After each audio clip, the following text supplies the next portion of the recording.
Hello, sir. Sir, good morning, sir. Lokeshwaran, sir.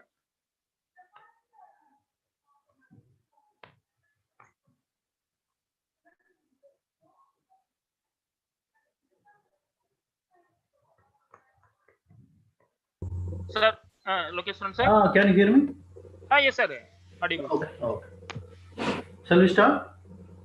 Sir, we still wait in another 10 minutes, sir. Okay. Thanks. Okay.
Hello, sir. Sir, location, sir.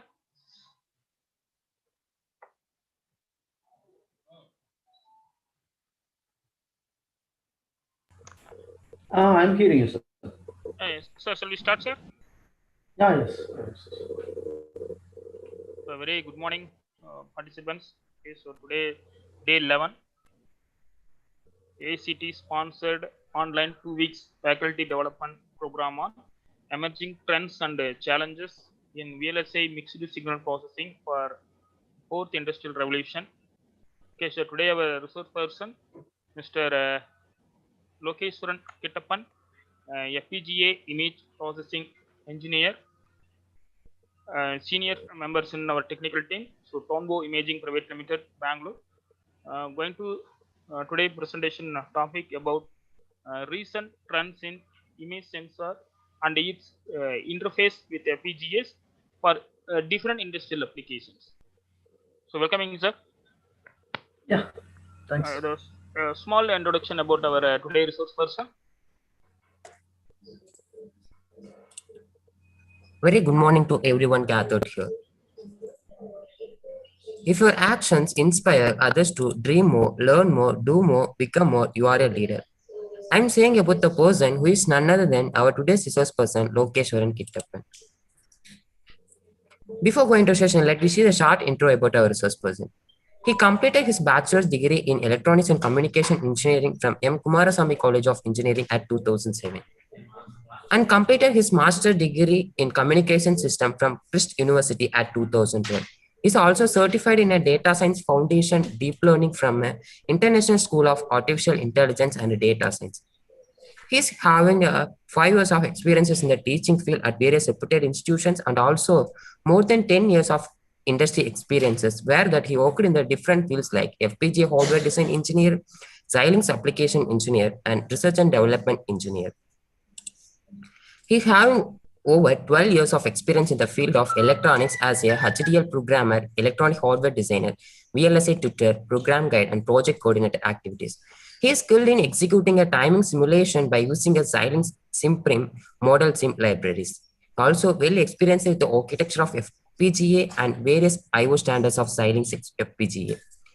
He having a strong knowledge in image sensor parameters like pixels, frame rate, pixel sampling, frequency, noise removal techniques, and also skilled in the protocols like I2C, SPI, UART protocol, JTAG, high-speed Ethernet, HDMI, and high-speed transceivers.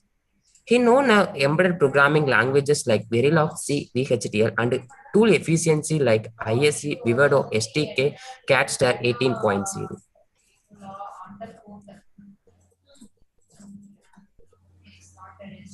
His achievements are as follows. With his individual and a team effort, he achieved the task of technology conversion from the microcontroller to FPGA for sorting machines at very first time in Coimbatore and awarded as the best library user during the academic year of 2012 to 2013 as a faculty member and awarded as the best placement cell coordinator from out of 4 engineering placement cell of Vivekananda institutions during the year of 2012 to 2013. In this way, I like to hand over the session to our resource person, Lokeshwaran Kittappan. Please, sir. Hi, good morning to everybody. I don't need to give much introduction about me. I think Bhaskar gave everything. Let's enter into the topic.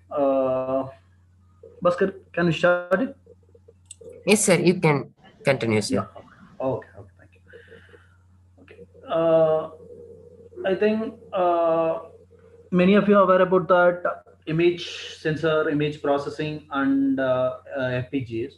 Today, we are going to see a little bit practically how we are going to interface in industrial basis according to what are the cameras which are available and how we are going to interface with the FPGA and in between what are the protocol which are available. Those things we are going to discuss.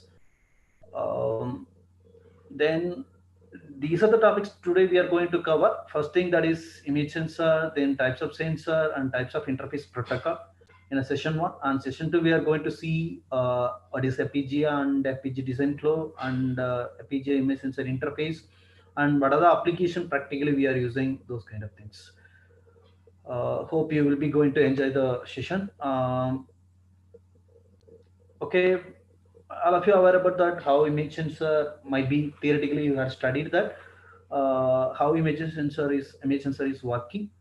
So you know that there are two variety of sensors which are available in our industry. One is the um, excuse me, can you type in chat if I am not hearing to anyone? Sorry, if I'm hearing to everyone, please type it as yes, or if I'm not hearing you, please type it as yes while I'm conducting the session. Okay. So you know that actually image sensor work according to light to electron charge, and another one is the infrared to electron charge. And light to electron charge, you know that there is a variety of wavelengths which are available in a light. That is a visible camera and infrared, microwave. There are multiple wavelengths which are available. So in between 400 nanometer to 700 nanometer, we are considering it as a visible light. Visible light in the sense you can able to see in your naked eye. So more than 100, sorry, 700 nanometer, you can't able to see that eye through your eye. Though, so those lights we are simply telling it as infrared. Infrared. So this is a spectrum bandwidth.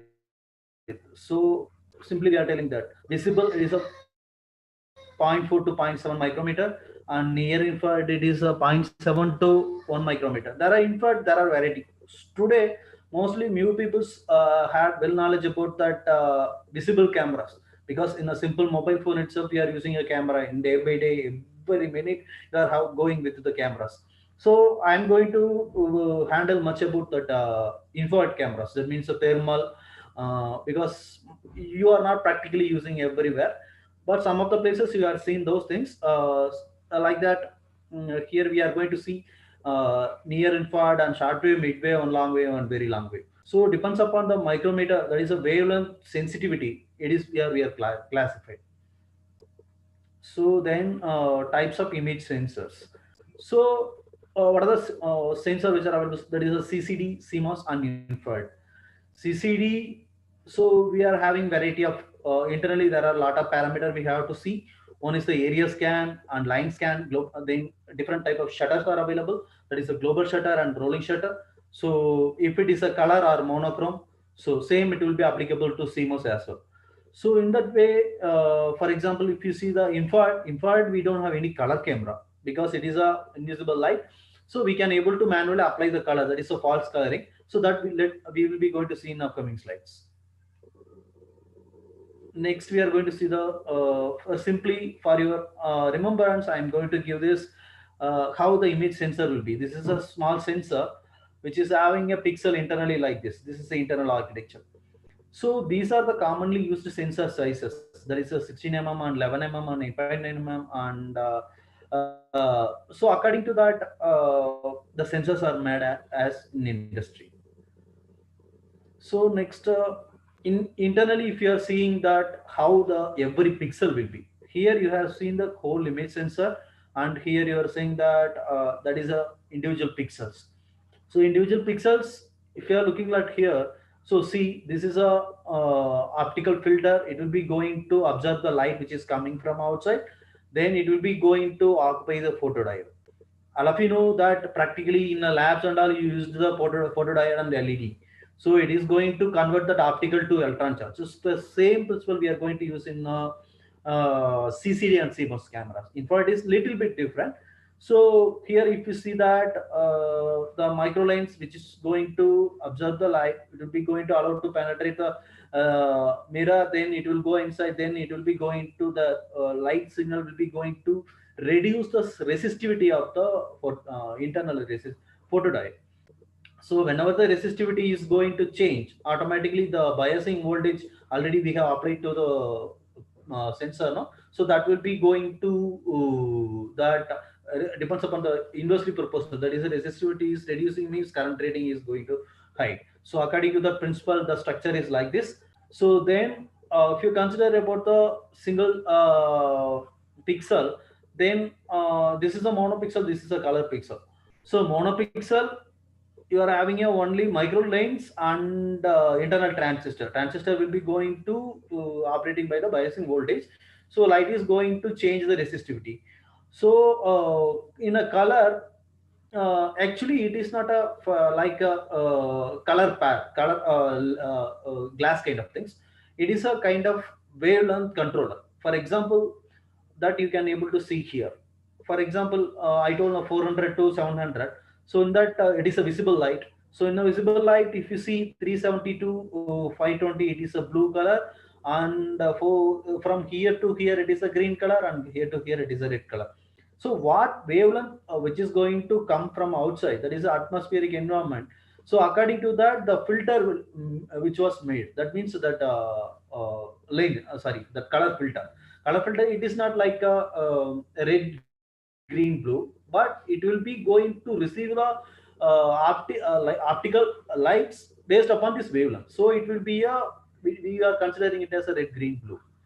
So normally, commonly in a sensor, what are the things which are available? You can able to see here. That is a pixels and pitch and format and spatial resolution and temporal resolution and sensitivity resolution and bending and transfer rate sensitivity and noise. So these things are, what is pixel? It is a single photodiode. You can consider it is a single photodiode. So normally in a CCD and CMOS and infrared sensor, if you see nowadays, it is the size is in a micrometer level. So pitch, so one pixel to adjacent pixel, how much the distance, that is the pitch. Format, so actually you can able to see here in this picture, there is a rows and columns. So same like that format, there are first in a single row it is a line, the whole area is a frame, so we are considering it as a full frame. Next is a spatial resolution. Spatial resolution in the sense, for example, in a single die, this is a die, you can able to see, this is a die. In a whole die, how many number of pixels are there? So that is the spatial resolution. Temporal resolution, this is based upon frequency. Whatever the same electronic system, that is a controller based, any those kind of things which is running based upon some kind of frequency, class signal. So according to that, what frequency you are giving to the sensor, according to that the frame rate will be going to change, frames per second. That is what 50 fps, 100 fps cameras we are telling simply. Sensitivity resolution, so how much of sensitivity which is coming, that is a light signal which is coming inside, then how it is going to convert it as a digital. So binding, pixel gathering, so we are just combining all the pixels and getting the output. Transfer rate, how much frame rate which will be going to transfer from sensor to outside. Sensitivity, that's same. Another main important factor is noise. I can't able to explain much because we don't have enough time. So just I'm giving overview. If you want to know this clearly, you can personally contact me. Noise. So noise, what if we are considering any electronics equipment which is affected by variety of noise? Simply, basically, if you are using a mobile phone near to your TV, you are getting noise. That is a AC noise. Like that, in a hardware, in a design, there are a lot of noises will be going to incur into the device. So according to that, we will see that noise things in later. So for example, if you see the CCD, see, this is a charge coupled device. The internal architecture will be like this. So these are the individual pixel 1, 2, 3, and like that it will be go variety in a whole frame. So the only difference is here you can able to see that the photodiode will be going to receive the optical, then it will be going to control the transistor biasing current. So automatically the things which are connected, no, already we are giving some supply to the sensor, no, that will be going to gate will be go this, whenever you are giving applying supply from here, it will be going to open the gate, then gate will be going to get the source will be going to give the output, sorry, drain will be going to give the output. We are connected this in a source. So this gate will be depends upon, this is a sensor input voltage and this is a light which is going to come inside. So like that, this is a single column. So this column is connected with the row amplifier.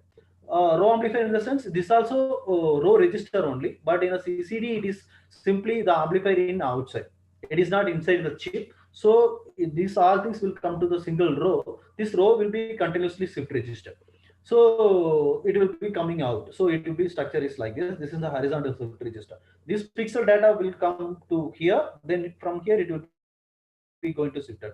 Same like that in a CCD, what are the capacitor?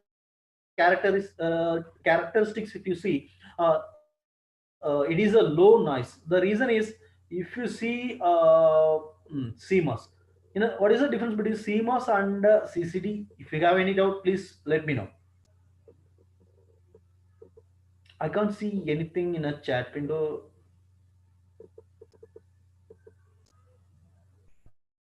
Can you hear me? Yes, sir. Excuse me, please. Yeah, okay. Okay. According to that, if you consider the CMOS structure is a little bit different, because if you see in a CCD, individual pixel have that photodiode, that analog output which is coming outside to the amplifier, common amplifier, that is going to the analog to digital converter, then it will be a digital. But in a CCD, it is different. So here, if you see, this is a transistor logic. This is a complementary metal oxide semiconductor. No, so in that case, every pixel will have the amplifier, individually amplifier. Here we are using a common amplifier outside, but here we are having internally every pixel has some amplifier that is internally connected to the ADC, and the output is a digital output. Okay, so this is a thing. So in that perspective, here we are not using any ADC inside. Here we are using a common amplifier, so in that way noise will be less. Okay, so this will be used in high exposure application. How it will be going to work? For example, if you are capturing one image, immediately all the data will be going to occupy this pixel. Row by row, it will be going to come down and it will be shifted. So suppose you want to what is the exposure? For example, if you are capturing one image, simply you are pressing the switch, no? So immediately it will be going to the shutter will be going to open automatically. The light will come inside. How much time the shutter is going to open? That is a factor. So those kind of, the shutter is, you want to open the shutter long time, then only you will get the proper image. In that sense, you can able to go with the CCD sensors, high exposure application. That is what. High dynamic range. Dynamic range is the quality improvement. That means that is a low gain to high gain. Low gain to high gain in the sense, whatever the sensor you are considering, there are two type of gains are there. Low gain in the sense, in a low gain images you can able to see less bright, and high gain images you will see more bright, and that means contrast and brightness are high. So in that way, it is a high dynamic range application you can able to go. Another thing, that is a medium frame rate. The reason is, here we are having a common amplifier output side, and we are sending every pixel to the amplifier, then it will take some latency. But in a CMOS, it's not like that. If the amplifier process is over here itself, so the frame rate is very fast. You can able to get more pixel information at a time.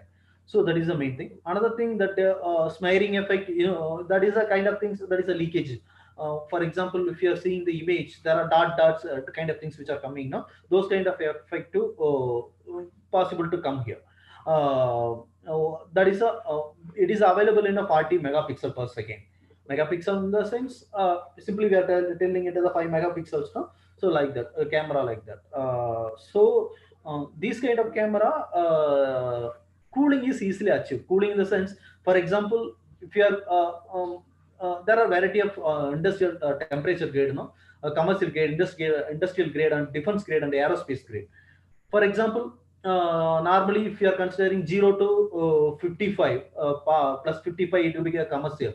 So if you are considering it is a around, it is a minus 0 to 125, it is a that is a minus 35 to plus 125, it is considered as industrial. And defense grade will be, it is a minus 55 to 125. Like that, the temperature will be going to vary, in the commonly in the product wise I'm telling. So in that way, if you are working with a high temperature, that time what will happen? Temperature is completely related to the resistance. That means the resistance which is we are considering inside the pixels, no? So those things. So if temperature is rising, automatically it will be going to affect the resistivity. So automatically, without giving any lighting itself, it will be, sensor will be going to produce some output. So that is that will become as a noise. So in that way, so we need to give some cooling mechanism. That means kind of heat sink or external cooling, thermal pad kind of things. We need to use it. So cooling we need to give. That will be easily achieved. The reason is everything is in outside. That output amplifier as well as amplifier will be inside. Sorry, analog to digital converter is outside. So cooling will be easily achieved. Next is a CMOS. I already explained. CCD, every pixel we are capturing and we are giving to the common amplifier. Then analog to digital converter, which is available off chip. But in a CCD, we are having a every pixel have an amplifier that is connected to the analog to digital converter. These all are whole chip. This is on chip. So here, internally noise will chance to create, but externally it will not affect much, because ADC we are using outside. The onboard on chip and off chip, it is different. On chip, which is available, the things which are available inside the chip. Off chip, which is available in a PCB board. So PCB board, we are having lot of components. That components power consumption, and for example, if we are using inductance, no, so inductance, those coils and all, you will be available, it will be available in the board. So those will be going to affect the ADC, which is available in the outside. So in that factor, how CMOS is best in the sense, it will be noise is very less, because we are having internal amplifier for each and every pixels. So low exposure applications, low exposure in the sense, if you want to capture in a low exposure period, already I explained about what is the exposure now. So it will be going to used in the place of, we want to capture in a very small exposure periods. So in that way, CMOS is best. This is very high in dynamic range. Dynamic range wise, when compared to CCD, this is very good. In that way, we are having individual amplifier, so we can able to achieve more frame rates. So another thing, completely smearing is not there. So it will be possible to 100 to 400 megapixel per second. So the amplifier in each and every pixel which is available now, so due to that, it will create heat, because whatever the electronics circuit we are in a on chip or off chip, it will create some heat. So due to it will be going to consume current now, so it will automatically, it's a nature. So in that case, if it is working in a very cold temperature, that time it will not allow to move the electrons. So that is the problem here. Next is these are the factor about CMOS and CCD. I don't like to give much explanation about CMOS and CCD. The reason is those things simply you are seeing everywhere. So now we are entering into the infrared. In an infrared, how it is working in the sense, there are two types of infrared sensor are there. One is active and another one is a passive. Active, excuse me, please, we can able to interact. It will be, we can consider it as some kind of energy. Some shut up questions, and you have any clarification regarding this?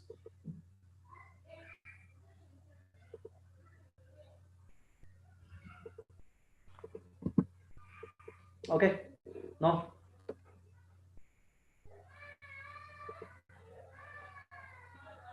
There are two types of infrared sensor which are available. One is active and passive infrared. Active infrared in the sense, we need a light from the sensor side that will be going to focus on opposite object, then that will be going to reflect.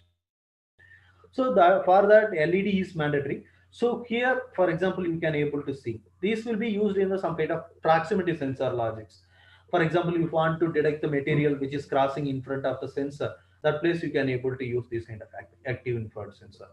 There is a passive infrared sensor. For example, if you see, it will not have any light, that is LED which is available from a sensor. It will be going to give light to opposite object, that will not be going to reflect back, because infrared, you know that, no, it is things I had shown here. This is a wavelength infrared. This is not a visible. So in that case, for example, this will not give any LED. LED will not give any light, but in the surrounding, each and every object in the world, in a galaxy, which have some temperature. Now, it might be a zero, minus degree to some maximum temperature. For example, if you consider about the sun, it will have some temperature. If you consider about the ice, it will have some temperature. That means it might be a minus temperature. That's it. So in that way, we are going to check how much each, for example, if you are moving more than 5 degree of centigrade, that time automatically it will be we can able to feel that heat. Okay, so in that sense, uh, in a surrounding, every time we can't able to see that, but it is reflecting some heats. A simple example, if you are going near to that TV now, you are feeling some heat. Simple example, each and every object which are having, but that is emitting the infrared radiation that we can able to see in eyes, but this sensor can able to see. This will not generate any LED light and reflecting, but it will be going to observe the atmospheric heat. Depends upon, for example, you are keeping in front of the camera one ice bottle, one iceberg, and one is the soldering iron. If you consider, soldering iron is very heat material, and ice is the cold material. So this will not show this here. The temperature is this much, and here the temperature is this much. It will not show like that. It will show only the temperature difference between that ice and we can able to check the border, because ice will be going to occupy some area, no? So that say soldering iron will be going to occupy some area. So while reflecting this from here, it will come the cold, a little bit less temperature. From there, it will be a high temperature. So according to that, we are going to sense it. So various type of sensor detected types are available. So you can't able to use the sensor detector which is available in a CMOS and CCD in a infrared. The reason is it is completely all the infrareds are a little bit costlier. So near infrared, there are variety of infrared sensor are there. One is near infrared and short wave and mid wave and long wave infrared. So depends upon that, we are using a that coating material. Here it is a indium gallium arsenide, and here in short wave also the same. Midway we are using indium antimonide and mercury cadmium. Those kind of things which are normally using in a sensor. So if you see the IR detector, in IR detector you can able to see as shown, no, linear, short wave and mid wave. Depends upon the wavelengths we are going to segregating it. So in a LWIR we are having a microbolometer and LWMCT and SLS, and MWIR we using this one, and this is a indium gallium arsenide. So according to that we are separating that. So where we are going to use the near infrared sensors. Uh, um, a near infrared sensor, for example, in the place of like small applications. For example, if you want to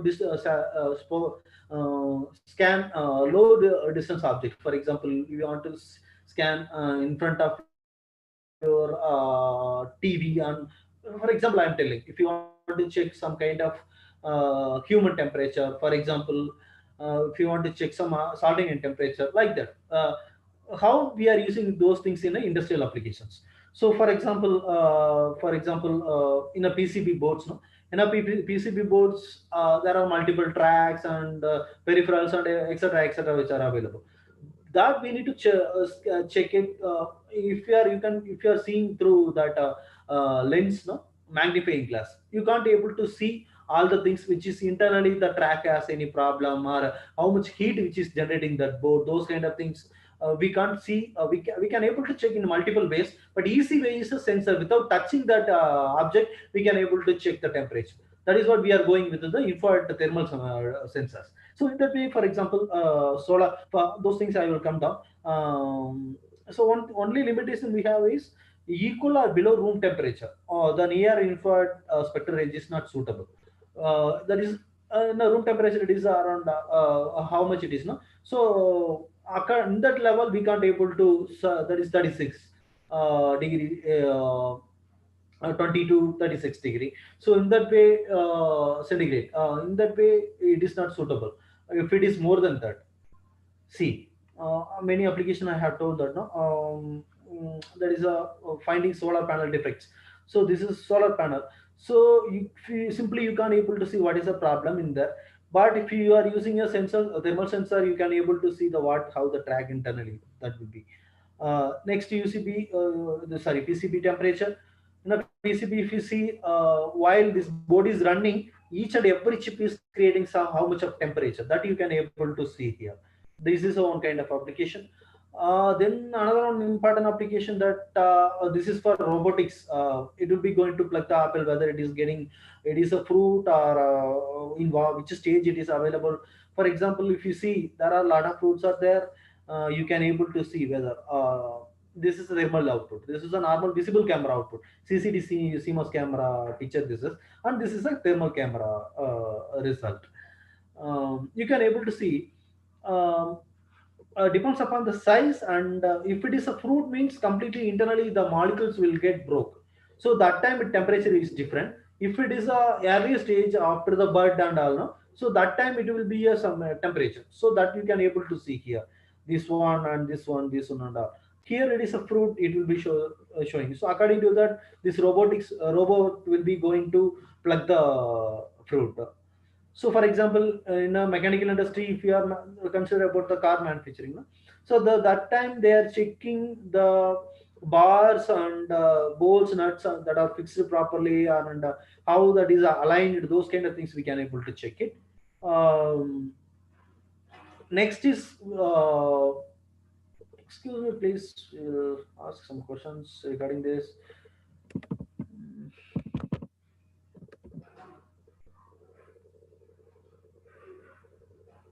Chat, I have one, please let me know. Okay, you can type in the chat if you want to know anything.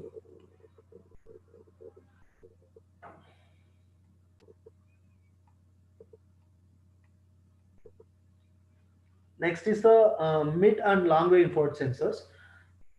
In mid and long wave infrared sensors, mainly using for thermal imaging applications, this will work even in a 0 degree centigrade. In the room temperature, that previously what we are seeing, yes, small infrared, those things, that will not be good for more than room temperature, and less than also it is not applicable. But here it will be going to work even for 0 degree centigrade also. So see, normally nowadays mostly all the image sensor which are coming with microbolometer technology. Microbolometer you can able to see this is the internal structure. So there is a IR absorbing material which is a vanadium oxide, which is coated, and internally there is a reflector. How this will be going to work? This is same like photodiode, but at the same time, if you are sending if the light is coming inside, that is means it is not a visible light, it is a invisible light. That means infrared light. So that is coming inside, and it is going to empower the internal reflector. That means here we need only that infrared waves. That means it should be more than that is 7 to not less than, it is a more than 7 to 1.4, no. So 1.4, if it is a greater than that, that only will be going to allow inside. The remaining light, unfortunately it came inside, means there is a reflector. This reflector will be going to reflect it out. So finally this is a gold coated. This only that infrared signal waves will be going to observed in a particular wavelength, and it is going to internal subtract. This is the normal PN subtract. So you can able to see this. Um, while you are choosing the thermal sensor, a few things we need to consider. One is the noise equivalent temperature difference in a millikel. Noise equivalent temperature means, already I told that, no, we are not going to sense what is the temperature which is available in front of object which for the sensor. So here there is a logic which is we are using a noise equivalent temperature difference. That means what is the temperature difference between one object to another object. That means one border to another border. For example, you just a simple example. How can I tell that? If you put milk in a one cup, if you put milk in a one cup, over there you are mixing cold water. So for some time, if you are capturing that image, the bottom milk, hard milk, no, hard milk will be a different temperature, and top layer will be a different temperature. So there is some border, no, in the top water and in, milk, there is some border.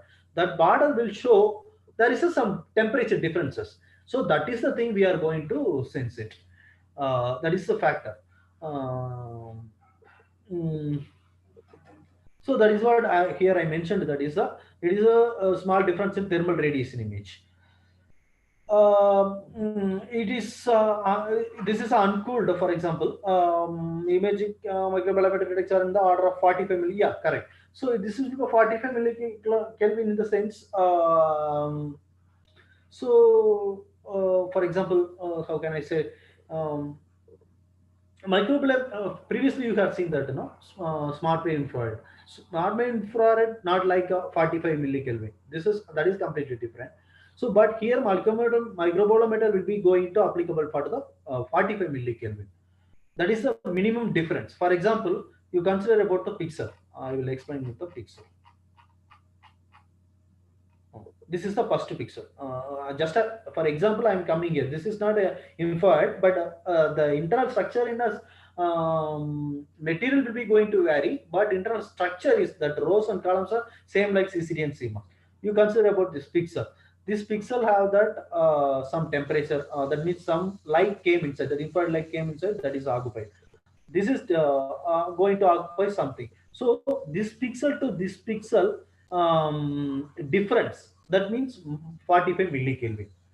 If for example, if this is a 45 millikelvin, if it is more than that, means this will be considered as a 90 millikelvin. So this will be considered as a plus 45. The difference is like that, 45 45 45.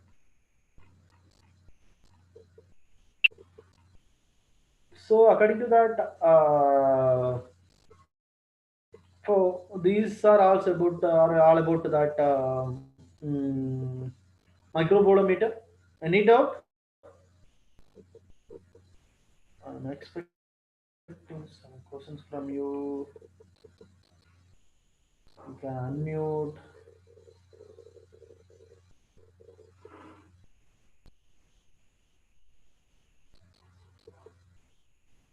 Okay. Nobody has no doubt. Okay. Sir, actually, participants are unable to unmute their mic, sir. They can. We can leave. No, no issues.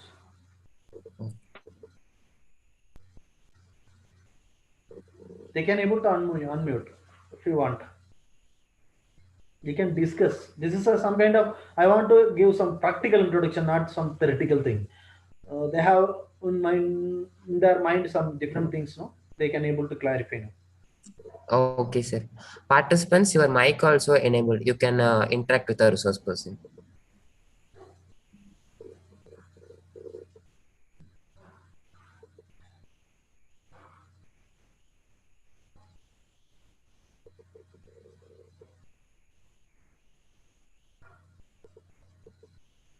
It's okay. No, we can go ahead. See, next we are going to see some example now how that infrared cameras are there. This is a simple one brand of surveillance camera. This is a thermal camera. Um, Here you see that this is going to mount over the wall, and this is the output which is connected to outside. So this specification you can able to see here. For example, I told no, there is a subtract which is having a vanadium oxide. So this vanadium oxide focal array, this based upon vanadium oxide. The part of that sensor is DS2T21166 and I5. This is from high vision. This camera module is from. So that have the vanadium, each and every pixels of vanadium oxide focal array arrange the sense that rows and columns. This whole chip die area internally there is a sensor. No, this is not a internally we have one sensor. So the sensor I can able to show here. This is a sensor which is available inside this module. So that will have a die area 175.2 millimeter square. So pixel area out of this 175.2, 96.4 are a pixel area. This pixel rows and number of columns are 641 and number of rows are 520. So that many number of pixels which are available inside that sensor. Pixel with every pixel size is a 17 micrometer. Okay. Actual pixel matrix, that is same, 640 cross 5. Actual in the sense why they are telling some pixels are blind pixel. That means it can't. It is a pixel which is available inside that sensor. For example, I will show you.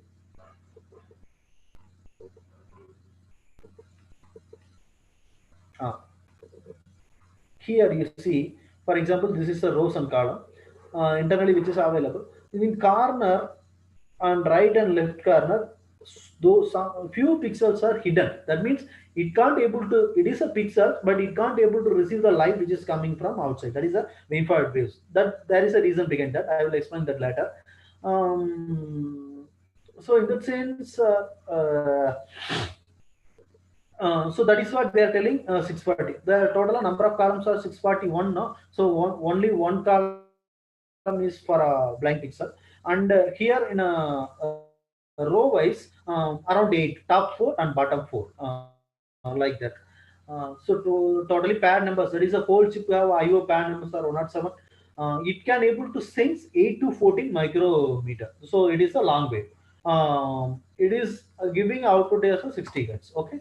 So in this board, you can able to see that in this unit there are variety of peripherals which are available. There is one FPGA, one DDR, SDRAM memory, and temperature controller, and analog to digital converter, and lens mount. Everything which is available inside. So you see, this is the internally what are the peripherals which are available with that sensor. For example, these are the boards. This is a power board. Electronics board 6, that is named as the power board, and this is a board number 4 which is having a lot of factor like I I will tell here. See, this is the main sensor part. Okay, so this is a sensor which is inside. There is a microbolometer 640 cross 512 array sensor. So this in front of that there is a lens. Lens I have like this, and this is a sensor. This IOs, these are the IOs which are coming out now. These are connected to the FPGA. This FPGA.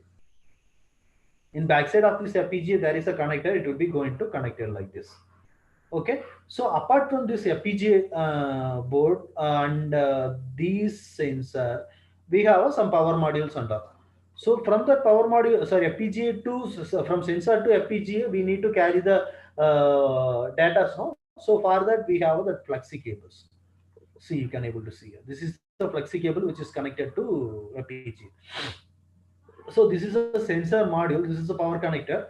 And internally this is a microbolometer die, and which is going to mounted over here, and this will be going to closed.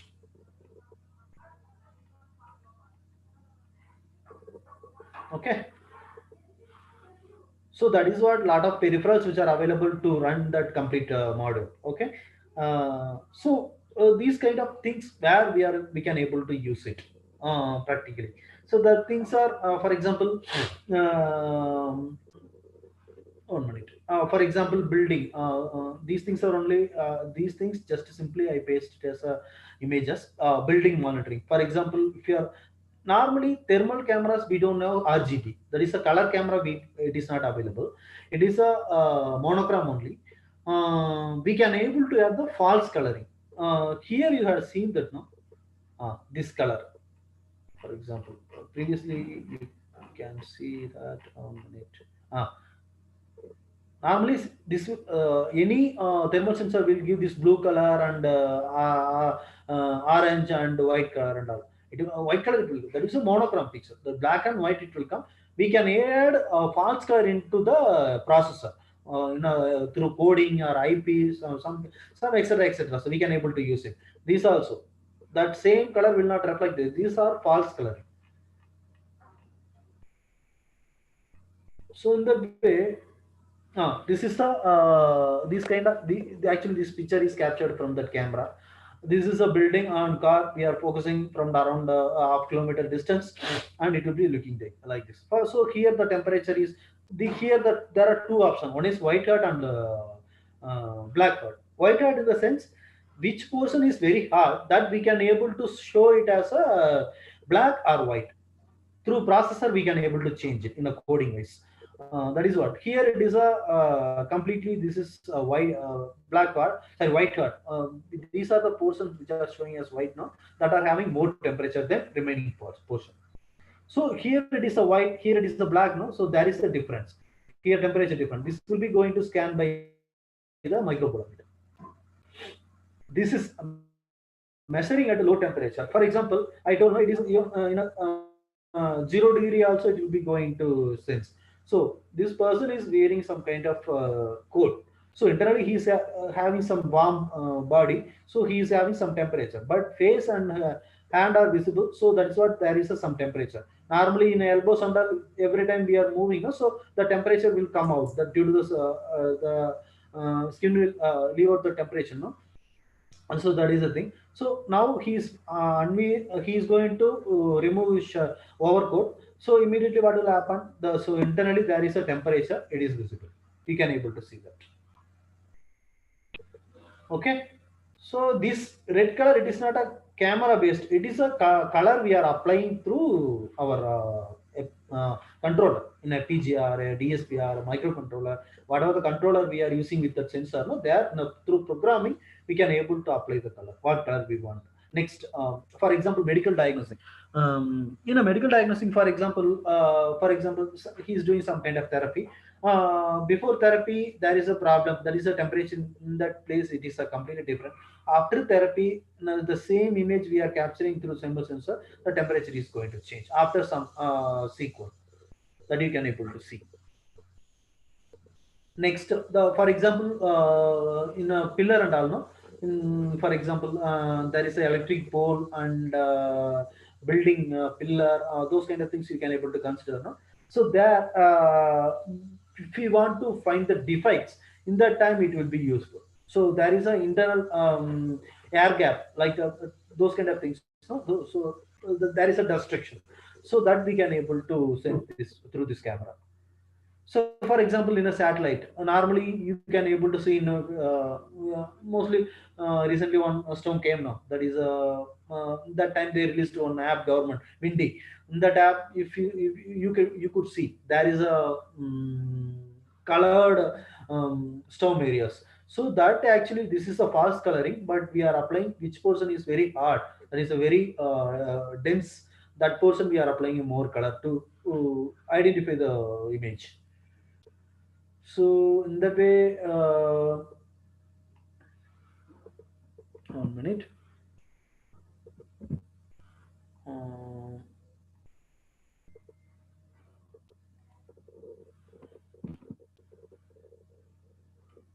I will show that. Another thing that is this is an uncooled camera. Why we are going to cooled camera in the sense, the factor is normally thermal cameras which are working based upon that temperature sensing. So while we are using in some kind of high temperature, for example in a desert and in a space, that time what will happen, automatically atmospheric temperature will be dominate over the chip. So that time we need to maintain the chip in a some medium temperature. That time we are using the cooling mechanism. That cooling mechanism, sorry,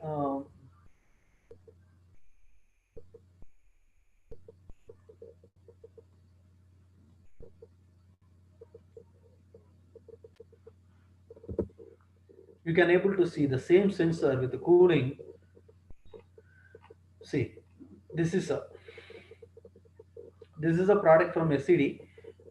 You can able to see here.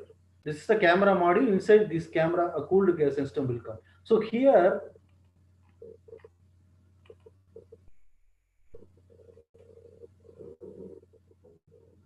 one minute.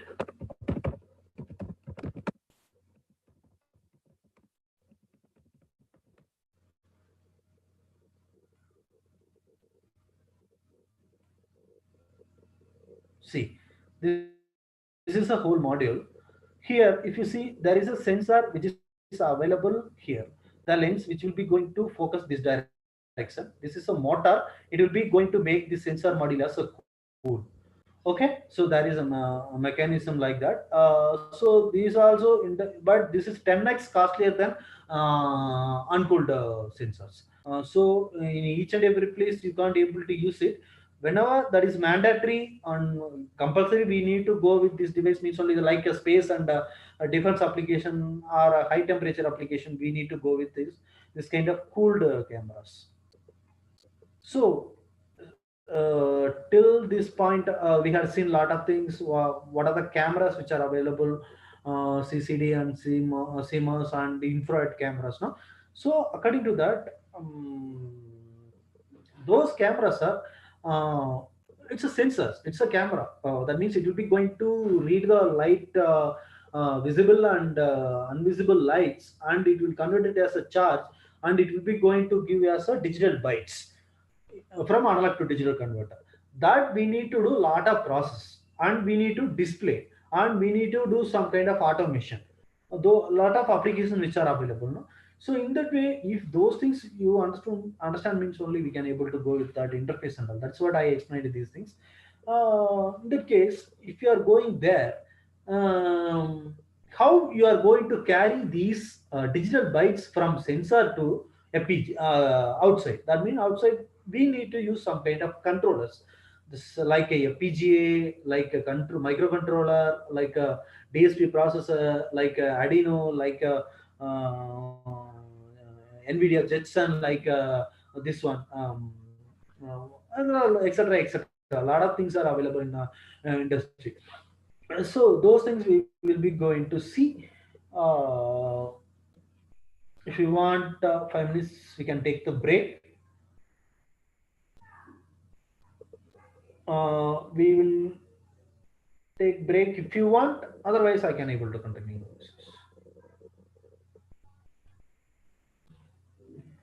I'm expecting at least few response in the chat. I feel that I am talking alone. I need some kind of response. Please,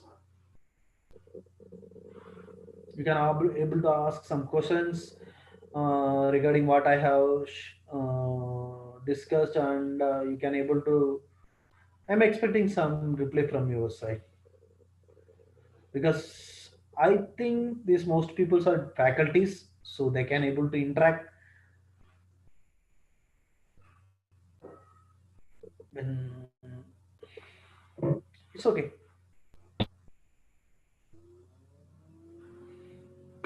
Okay. Oh, yes. Okay. Bhaskar, Sir? we need to give break or we can able to go ahead. No, sir. There is no break in intermediate of the session, sir. Okay, okay, fine. Okay. Okay, sir.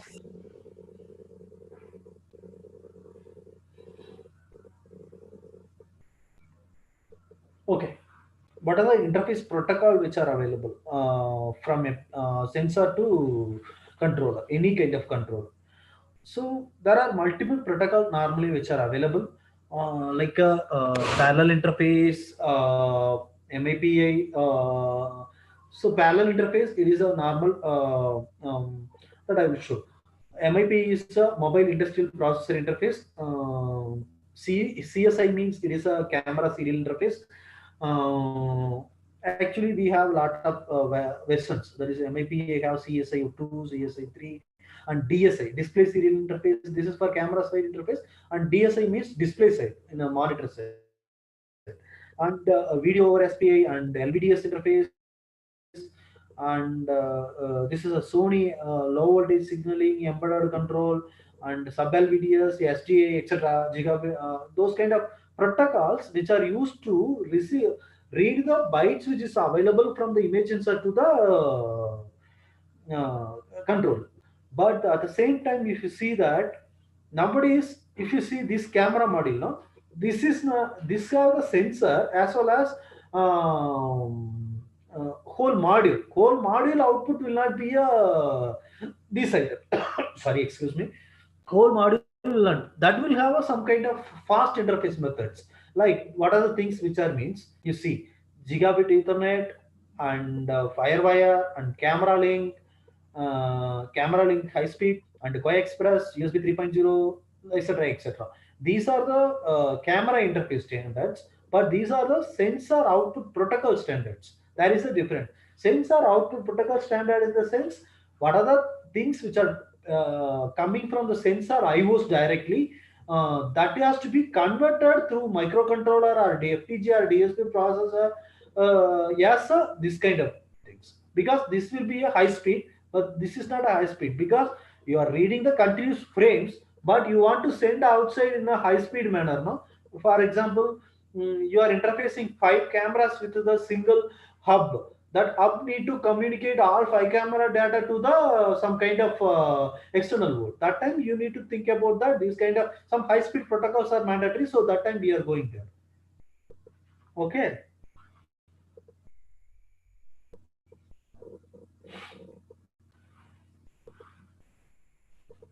It's okay. So these are the things you want to take the screenshot, and definitely it will be useful in future. This is not available in a single place or website. I just collected the information and simply I listed. You take at least for this session, you take the print screenshot of these one and these one. It will be definitely useful for all of you.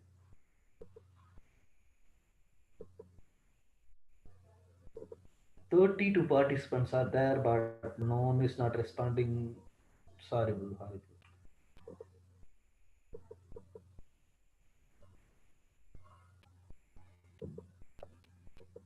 It's okay. At least I am expecting some kind of hi, no? No issues. I can be happy. You're attending, that feeling I can able to get from everybody.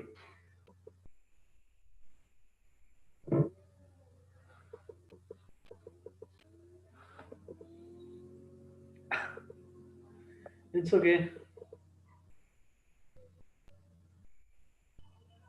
Thanks, Kokila. At least you responded me. Thank you very much.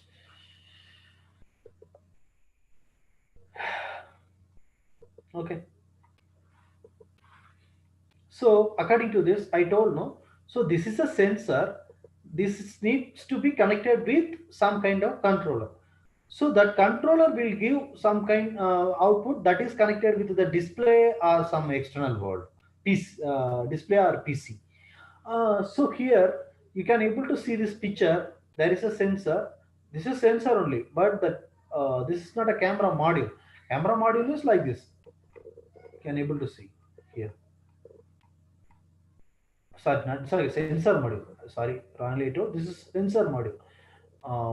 Camera module is this one. This is a camera module. This sensor,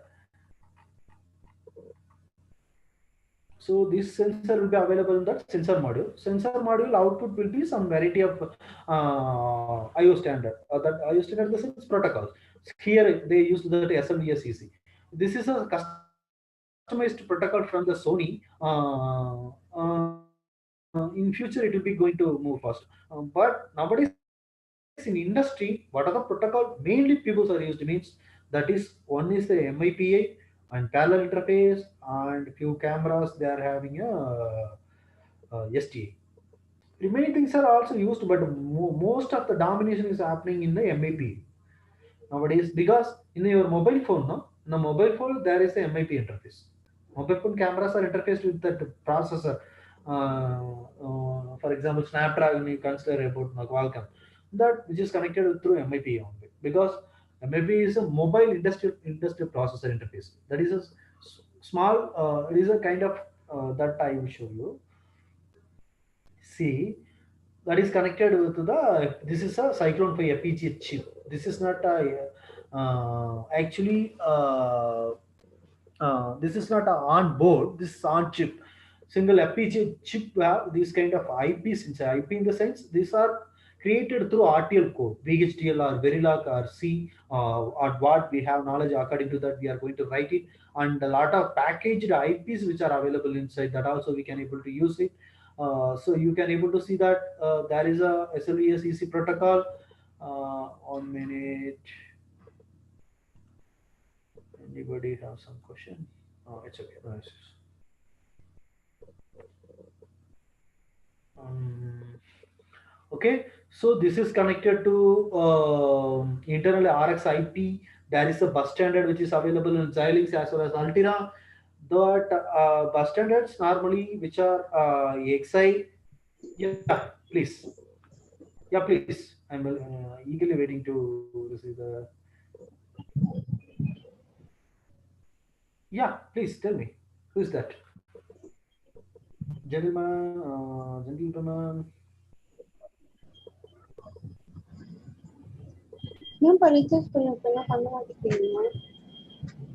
Sorry? Last month class evening வந்து test இருக்கு 2 weeks எல்லா நாளும் attend Ma'am, பண்ணியாச்சு. sorry. I can't hear you properly. Bhaskar? I think there is a echo in backside, ma'am.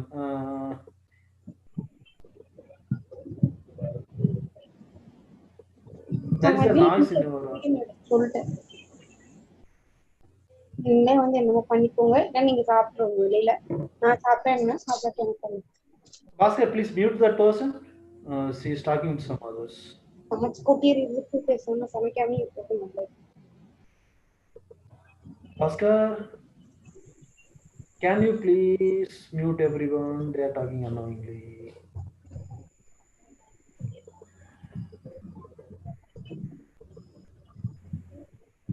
Bhaskar?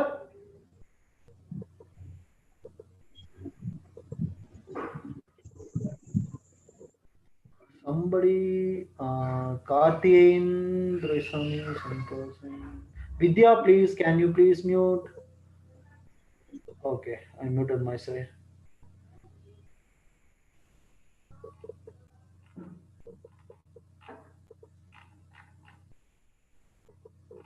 It's okay. I will continue.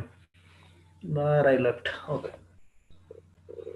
So you can able to see here that sensor which is connected to FPGA chip internally, which have a lot of IPs and RTL modules that has to be communicated.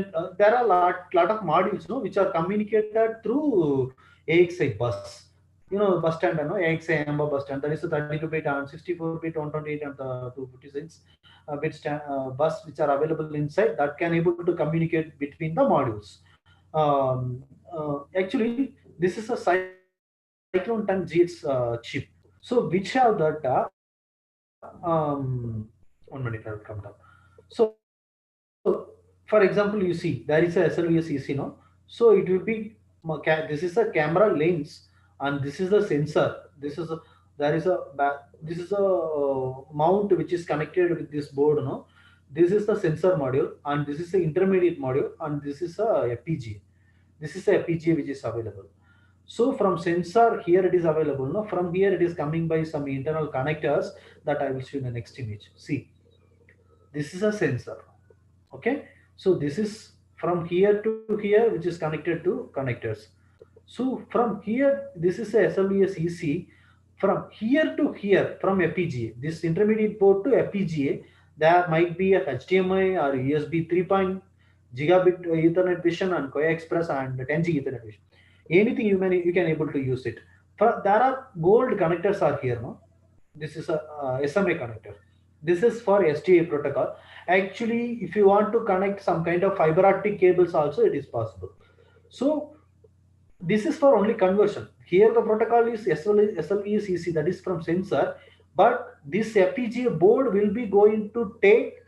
The FPGA normally can able to take any kind of input protocol which is having a parallel. But if it is a HDMI or USB 3. If it is a SLVCC, suppose this board is mounted with here, that time we need to convert to some other protocol to fast communication. That conversion is happening through this chip.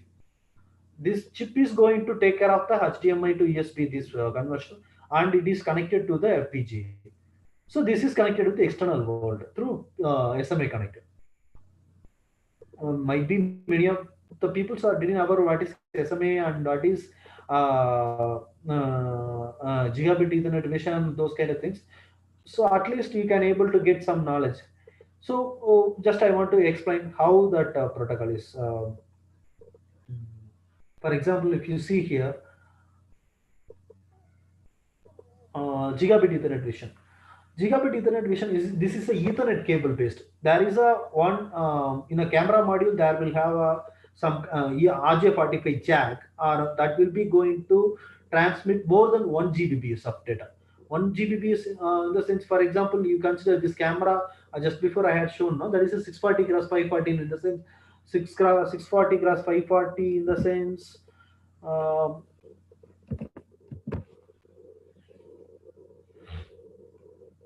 Sorry.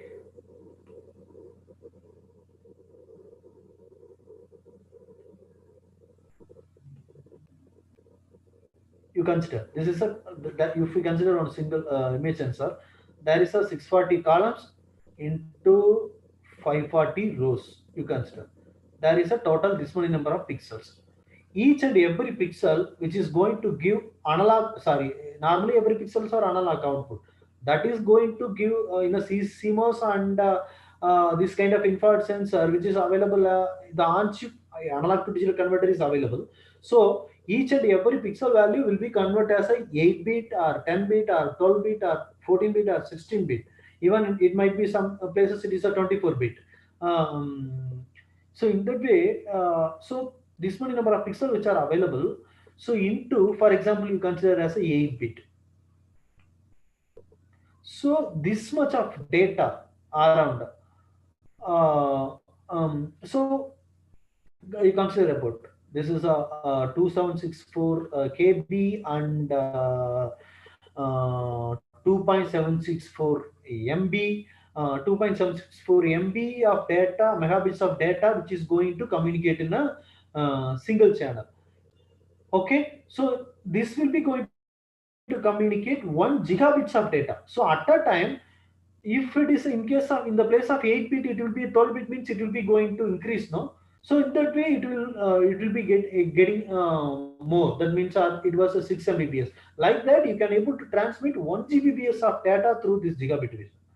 Okay, so camera link. It is for camera link which can able to transmit based. The internet protocol is more or less similar to that gigabit vision, but the protocol, the way they have written the protocol is completely different. How the packets are in the Ethernet, how you know that, no, how the packets are going. For example, normally if you are connecting to PC with the Ethernet cable, so then you know that protocol. I think you studied in a communication networks. Maybe some of the faculties are doing that also. So in that way, for example, there is a header and CRC and packets and footer and checksum, everything will be available in a protocol. So that is called a complete protocol. Same like that, camera link also have some protocol. Coax USB 3.0 also have some protocol, D plus, D minus, like that, etc. So those kind of protocols are used here to communicate from this board to FPGA board. This is small example. There are variety of interfaces which are available, but at the same times, this is one small example for understanding I am telling. So parallel interface I am telling. This is a SLESEC and this is a parallel interface. See, this is a image sensor which is giving us normal IOs. Around here, around 5 plus 5, 10, and here 5 plus 5, 10. So totally 20 IOs are which are coming. So if you consider about any of the image sensor, that will have a data signal and frame valid, line valid, and control interface. That means, for example, this is a sensor, this is a FPGA board. Okay, this is a connector which is going to link both of it. So suppose this camera is operating in 640 cross 540 in that frame rate. I want to change that frame rate because normally sensors will come like that only. You can able to downgrade, but you can't able to upgrade. In the place of 640, you can able to down it as a 320 cross half. That is a 250, like that. So in a single chip itself, we can able to do, because there is a lot of registers which will be going to control from FPGA, but the data which is captured from sensor, it will be going to connect it to the board. That board will be going to receive the data, and the data will be connected to the external board. See, there is a Ethernet jack which is available. No? This jack will be going to carry to the PCR display. Otherwise, you can able to connect some DFT kind of monitor through here. This the FPGA, there is these are the IOs which are available in the FPGA. These IOs are routed through PCB towards this RJ45 jack and these connectors, as well as this connector. So these IOs are going everywhere. So according to that, we can able to customize. This cam I want to control the brightness in a sensor. I want to for example, some cameras are which are coming in the bare array. Some you can consider this as a color camera. Same color camera, you can able to get the monochrome output. How you are going to control without sending some signal from outside? For that, we are giving some signal from here to there through some protocols, I2C or SPA or customized protocol, UR protocol. That will be going to reconfigure the sensor. Then according to the reconfiguration, that reconfiguration is going to happen inside the register which is available inside the sensor. That will be going to change the complete operation. Then it will give according to that. That will be, for example, like this. This is a clear picture of that. There is a SD-RAM memory which is available. In a FPGA itself, you can't able to store this much of data. Just before I calculated the 2 MB of data, we can't able to store. For that, if you want to store the whole frame, that time you need to go right into the some external memory, because FPGA you can't able to do the processing logic, but you can't able to store that much of data into the chip. You don't have that much of memory. So we are using some external chip, that is a DDR, that will be going to handle, that will be 1 GB, 2 GB or anything. So that will be going to handle the internal frame. So you can write into the DDR, then you will be going to read that frame from the same DDR into the FPGA. You can do the process and you can able to send out. That is the logic you can able to do. I think you got my point.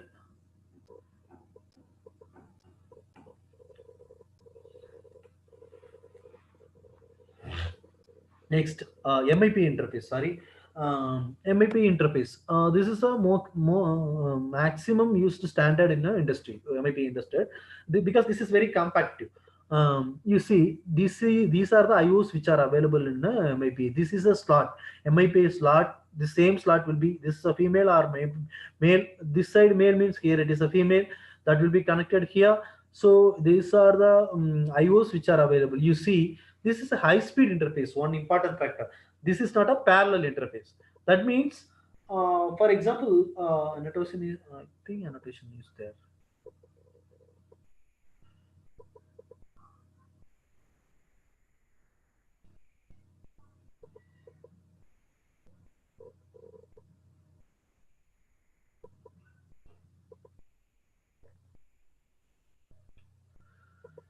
Bhaskar?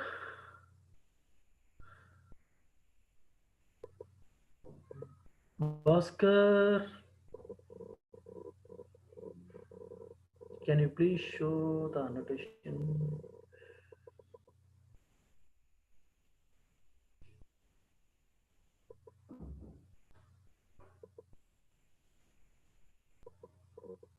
It's okay. I will show you.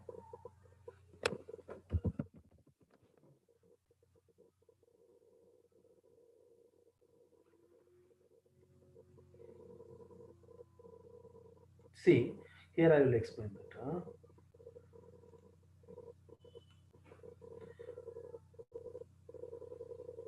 So this is a sensor.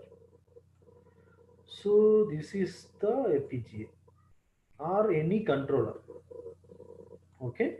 So from here, if you are considering about the parallel interface, the sensor will give digital output. 10-bit or 8-bit or 12-bit, these all are connected towards the FPGA. This is a bus. 8-bit you consider. This is a 8-bit. Okay, 8 channels are there. Then apart from that, frame valid, line valid in the sense, in a whole image you consider, no? This is a whole frame. This is called line. Okay, first line, second line, and like that. It will be go till 540 lines. So these are columns. This is 640. Okay, So this is the first pixel and this is the second pixel, let it be. Okay. So if you are first, the sensor will be going to sample the first pixel, second, third, like that till the first row 640. After that, it will take some gap to start the second line. Okay. So that is what, if you are sampling the whole line, no, that is called line valid.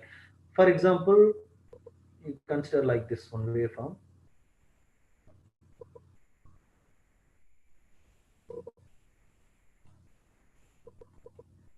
This is data. This is a F valid, frame valid, and this is a line valid.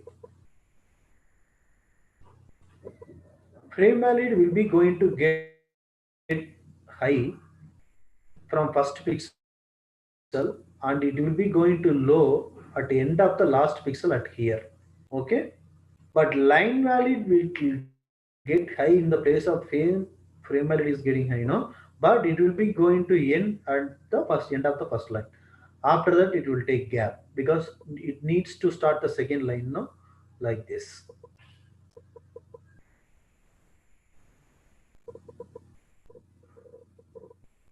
So it will have line valid around the 540 times it will get high, but frame valid will get high over the whole frame at only one time for every frame. Okay. So according to that, first in a line valid, in a first, this is the clock which is running. You consider that. Without clock, nothing will work. This is a single clock, but you can't able to. I can't able to show it here. For example, so okay, so this is the thing. So in that way, the frame valid, line valid, frame valid, line valids are which are coming from sensor, data also which is coming from the sensor. But parallelly, these are the protocol. For this, we are using a parallel protocol. Parallel in the sense, all the IOs are separate. Okay, but if it is a serial interface, what can I do? That means serial means single line will be there that will send on whole packet. After that, like this.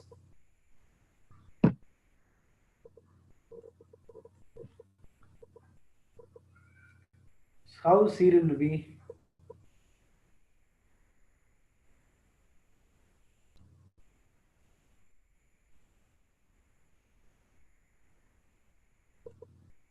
This is a, in serial there is a frame valid and line valid, FE and LV, and this is a data, but data is single. That is serial, no? So how the data will go? For there is a compulsory clock should be there. Clock will be because what frequency the sensor is operating. This is a clock. Okay. So for example, in a first packet, you consider that on packet, if it is a 8 bit, this is 0th bit and this is a 7th bit. Okay, no? Parallel means all the 8 bits are going from sensor to PGA at a time. But serially, the first 8 bits will go in a 0, 1, 2, 3 like that. This is slower, no? But we need to match the same frame rate like a parallel. That time, what we need to do, for example, here the things are operating in 1 megahertz, for example, you consider. Here this is operating in 1 megahertz. Okay, 1 megahertz. This clock is then 1 microsecond. 1 megahertz means this clock period is 1 microseconds. Or I equal to sorry, F is equal to 100 by T, no? So 1 microseconds. Okay, in a parallel, in a single clock rising edge or falling edge itself, all the 8-bit data will come to the FPGA.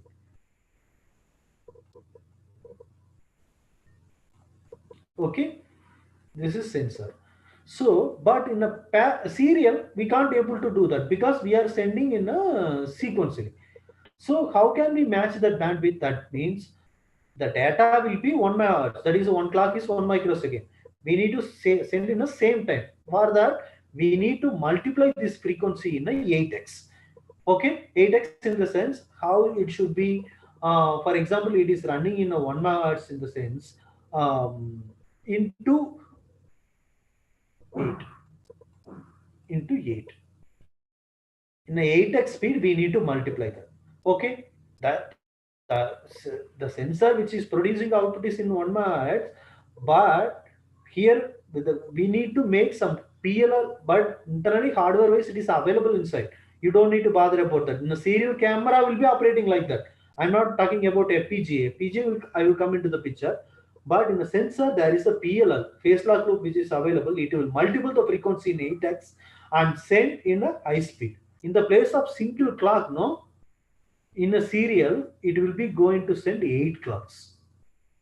8 clocks will be coming to the picture in the time of single clock.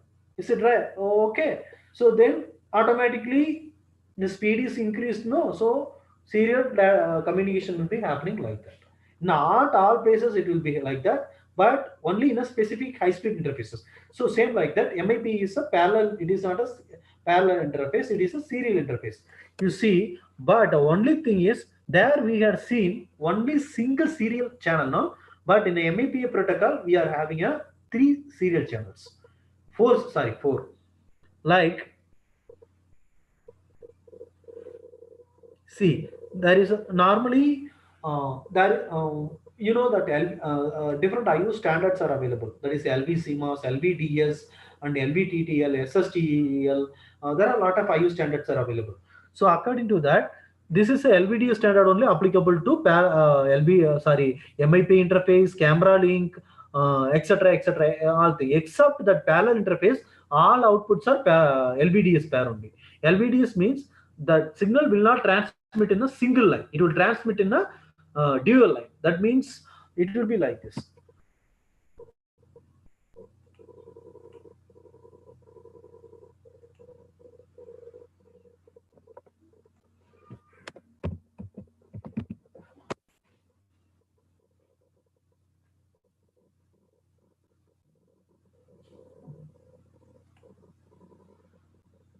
See,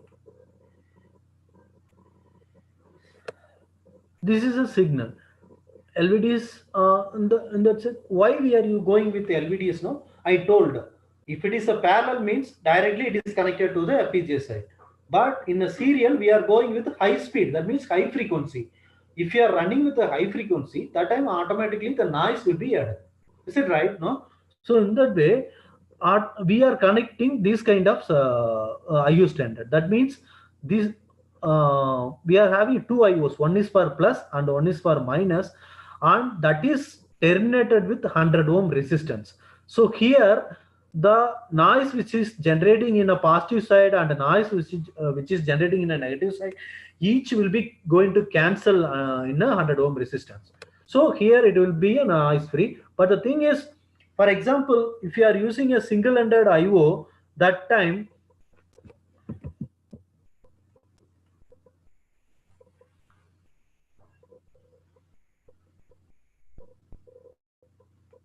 if you are using a single-ended IO,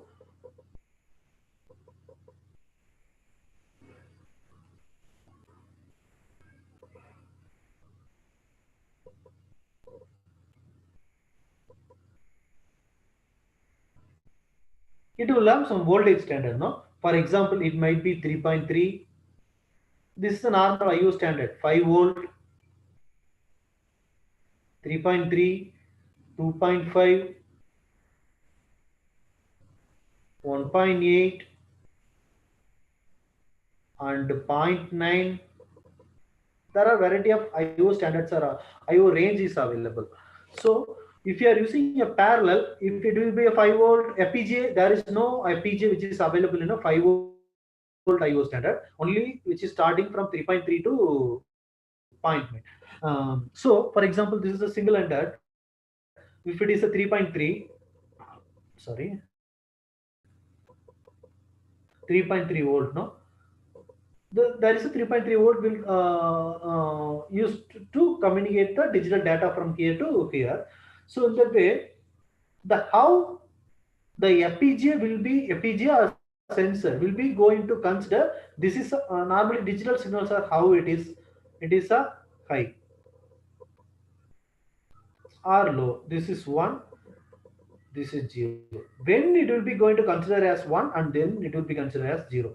This is a 3.3 volt. This is 0 volt, this is 3.3 or 5 volt or 1.8, anything you may consider. So which is the voltage when FPGA will be going to consider this will be high or low after which level of threshold, that is called threshold voltage.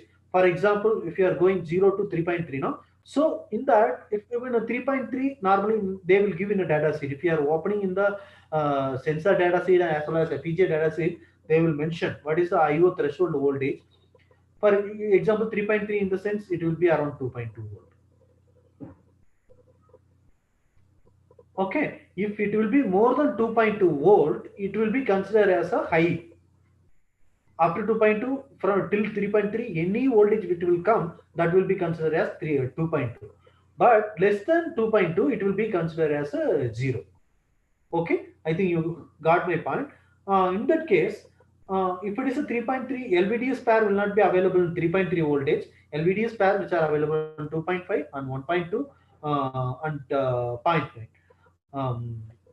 So in that case, if you are using a LVDS, here threshold is the 1.2.2 volt. But if you are using a high frequency, why we are going no? LVDS means it's a high frequency standard. We want to use high frequency means that time we are going. If it is going from 0 to 1, that will take some time. That is called slew rate. Rate of change of output voltage will change with respect to time. So it will take some time to go high and it will take some time to come high, low. So in that way, if it is in a high frequency, if it is taking more time to reach 3.3 means it can't able to send all the data.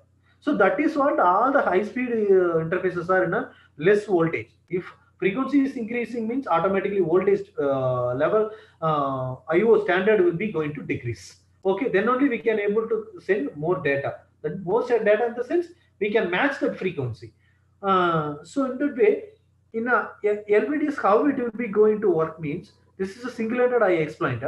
In a LVDS, for example, 1.8 volt means here they mention no 350 millivolt. No, if this will be going to consider operate in a 350 millivolt only. Actually, this IO standard is 1.8 volt or 2.5 volt, but 350 millivolt only internally it will be going to consider for a threshold. If it will be less than greater than 350 millivolt, it will consider as a high. Less than 350 millivolt to minus 3, sorry, 0 to plus 350 millivolt. Sorry, because it's a dual end, no? So 0 to 350 millivolt we are considering as high. 0 to minus 350 millivolt we are considering as low. So according to that, so the slew rate is very low. It necessary to go 1.2 or 2.3 voltage from 0 to maximum level. So on that way it will be faster. So 350 millivolt itself, the threshold will be going out of 350 means it is not exactly 350. It can be a 120, 150 means less than that factor also it is possible. I explained that later earlier, no, the same thing.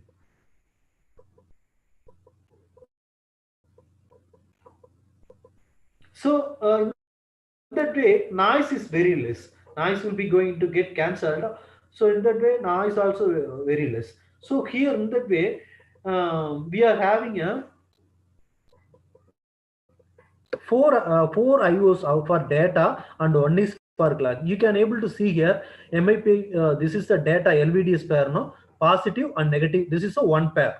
That means single IO only, but it is a differential pair. One here on two, and this is 3 and this is 4 LANs are available in all high speed interfaces. Okay, this is MIP standard. So there is a clock. Without clock you can't able to this is a synchronous. It depends upon the clock only you can able to send the what speed you are going to carry the data from one point to another point, no. So that is the clock. That clock pin, this is that also differential.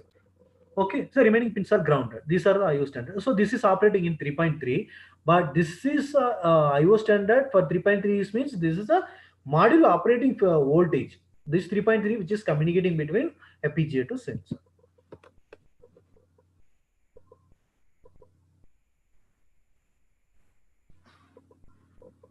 Any questions, please?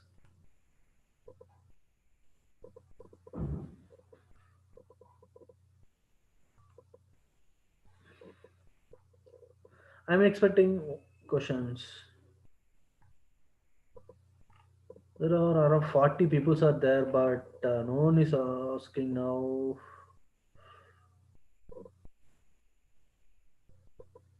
I need more questions.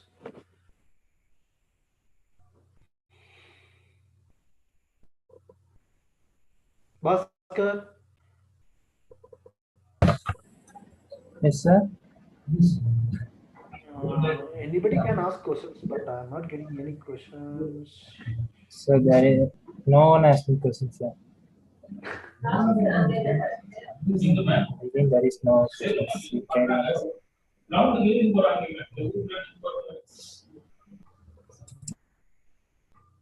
It's okay. I'm carrying. I feel like sometimes I feel like talking alone. That's what I'm asking some questions.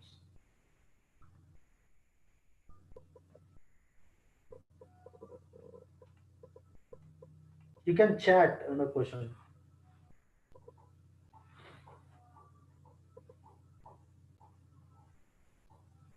Okay, I'm doing my duty. You carry on.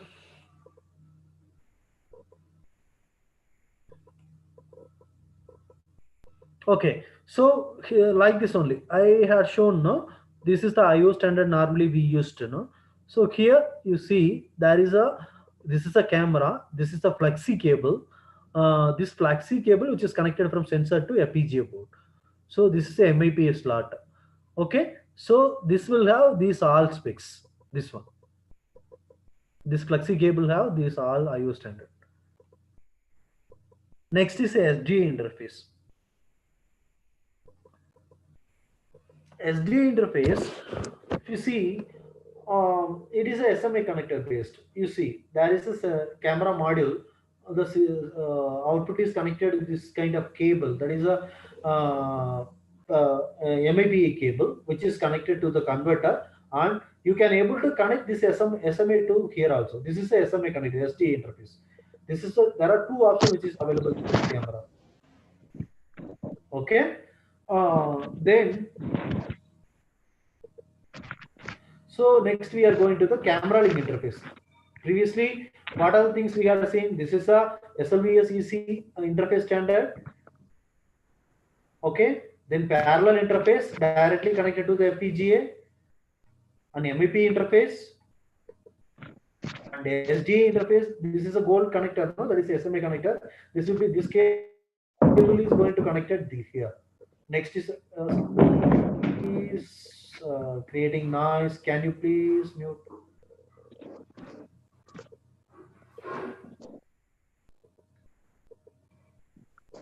Okay, this is the camera link interface. Camera link also one of the major factor which is ruling the industry.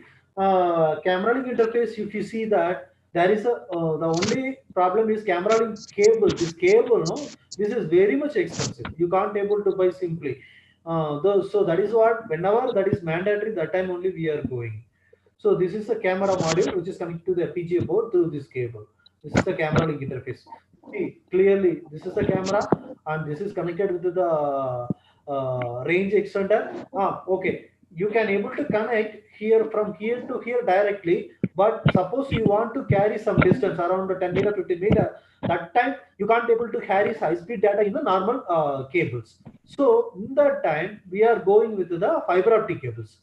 So here there is a camera and this is a camera link cable which is connected to the range extender that is connected with another range extender receiver with the fiber optic cable. This unit is connected to the FPGA board again with the camera link. Okay, this is FPGA board. Next, in a camera link, the connector should be like this. That cable I have shown now. The cable connector is like this. That is what it is looking very costly. So normally in the image sensor output standard, someone is always moving some object. I think I'm getting noise from there. Yeah, I got one question from somebody. Thank you very much. It is feasible to integrate different type of sensor other than the image sensor with the FPGA board.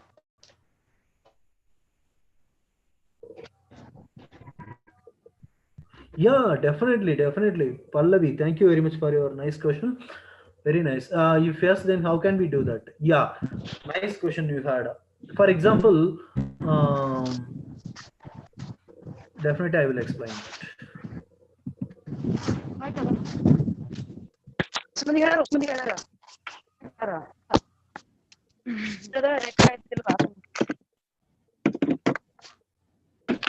ಅದು experiment ಮಾಡ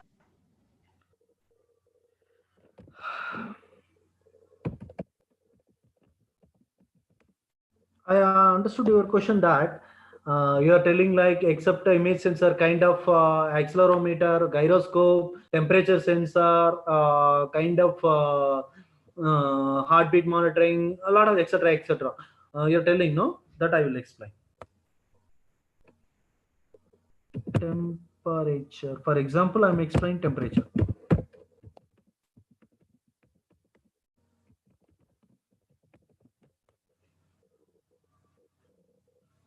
Thank you very much for a nice question.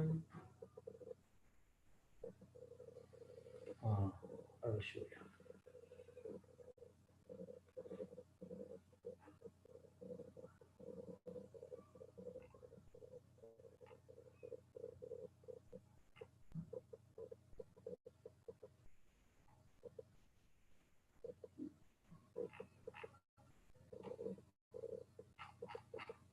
Okay, leave it. It's okay. I will explain in the paint itself. We don't need any.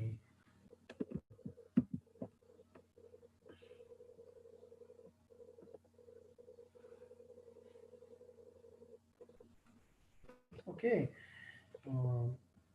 She asked, no, how to interface the sensor with FPGA. So normally, this is a, for example, you consider this is a temperature sensor.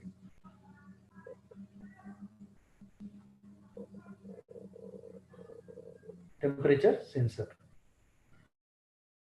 This is FPGA. FPGA normally, which is having IOs like this.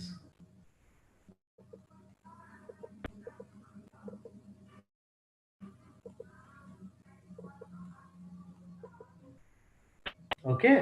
So, for example, these are the IOs which are available like that. So, this is a temperature sensor. Temperature sensor nowadays, 95% of the sensor available as a digital output. You don't need to convert with the external analog to digital converter, because in a human in a physics, everything is analog. We are converting to digital. Is it right? No, I think Pallavi, you could understand. Everything is analog. For example, we are seeing our eyes. No, so we are seeing some object through eyes. That seen from camera itself we consider that is analog. For example, if you are speaking, microphone is mic is getting as analog only. Okay. For example, you are what is that? How can I explain that? Um, you are checking the room temperature. Temperature, how it will be going to vary in a room, like that. For example, day. This is a time. This is the temperature you consider. Okay. Time. This is a early morning 12 a.m. This is a evening 6 p.m. So according to the time, temperature gradually increasing. Till morning 6 it will be less. Then after 7 and 7 like this, it will be going to increase. So then gradually it is going to reduce. Okay. This is the analog signal. This is analog output only. No? Digital means it will be high or low. Okay. But this is varying with respect to time. Okay. So in that time, I want to convert this to the digital. How can we get the digital output of this one? You need to sample this. For example, what sampling rate you are going to sample like that? I know you. I think you might know about the sampling theorem. So here, the thing is, if you are sampling another one waveform, the same waveform, I am telling that this is a waveform. It is varying in respect to time. This is a temperature. Sorry, this is a time.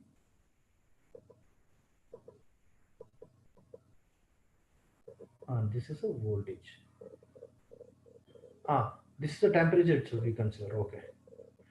Now I am considering voltage, because in a sensor, if you are you are checking with something, that is you are sensing something, that time it will be converted as an electrical charge. It will be analog. Okay, so from morning to evening the temperature is rising. This is the time and temperature. So we are checking how much voltage which come out from that sensor.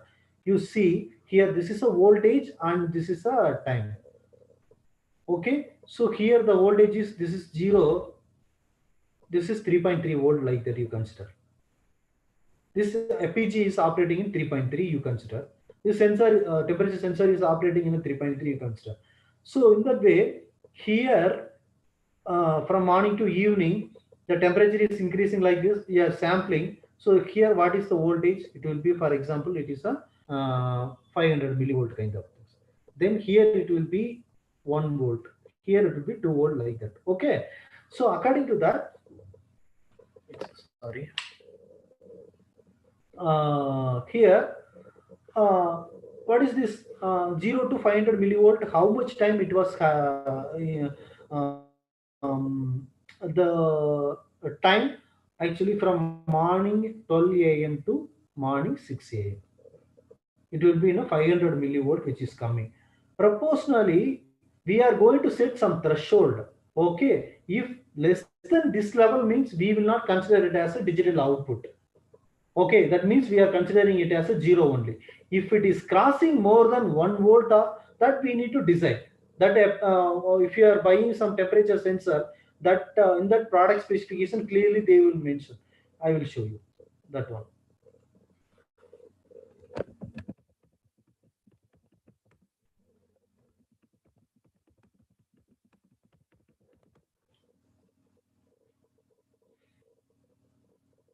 LM35 itself I will take.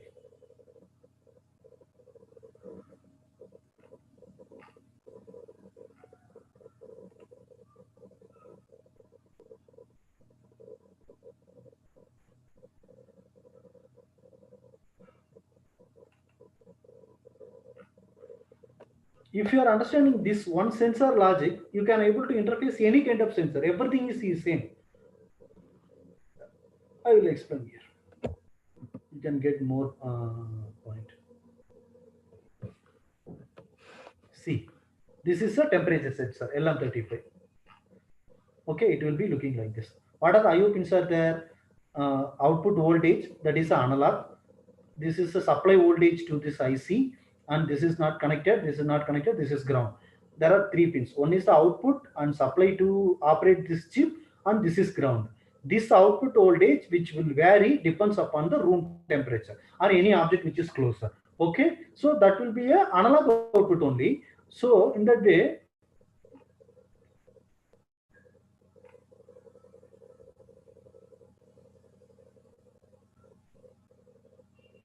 see here the supply voltage, how they have given minus 0 to supply voltage minimum minus 0.02, max 35 volt they can able to give. But output voltage will be minus 1 to 6. So totally around 700 millivolt ratio only there.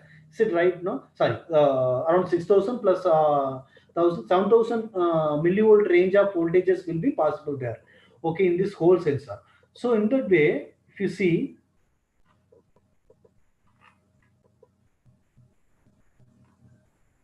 I will show the threshold. Whatever the sensor you want to interface, immediately you check the data sheet of that sensor. There you need to check first thing, that is the input voltage, how much, what is the output voltage. That output voltage should be matched with the controller you are going to interface. It might be FPGA or DSP or microcontroller or anything else. Okay, that IOs both should be same voltage. Current rating also should be. Current rating you don't need to bother, because they will design it at 3.3, they will match that current rating. Don't worry about that, but it should be like that.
Instead of temperature sensor, it will be very clear.